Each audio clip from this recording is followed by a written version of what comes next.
Thanks for purchasing your new bark collar PET850. I'm now going to show you what's inside the box when you receive it. This is the bark collar receiver, the AC wall adapter for charging.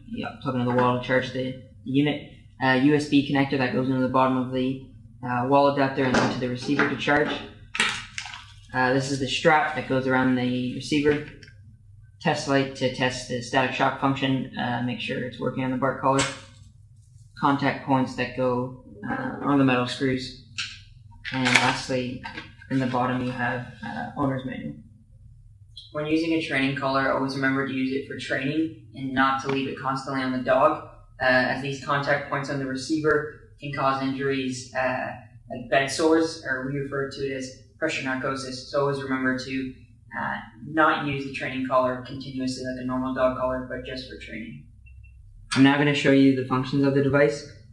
So it is rechargeable, and this is the on and off switch here. So currently it's pointed to off.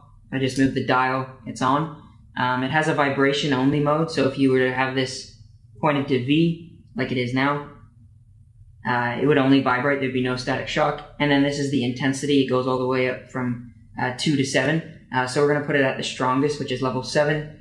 It goes through 5 modes and then it auto shuts off. This is the sensitivity. T is the highest, which we currently have it on now.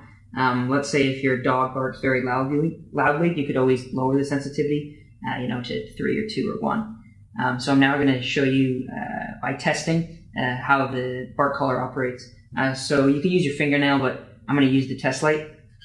So scratch that bar there, and then as you can see it vibrates and then delivers static shock. So if the dog barks within 30 seconds again, it will again repeat the process. So that's the second time. Now the dog barks for a third time. Here's the fourth time. And then the dog barks one more time. The unit will deliver stimulation and then do the auto shut off. It's in that mode when this is blinking between green and red. Basically, the unit it won't respond to barks until this is passed.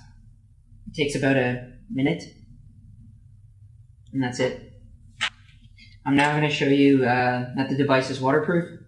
So we're going to turn it on here, and then I'm going to test it, put it in the water, and take it back out and test it again.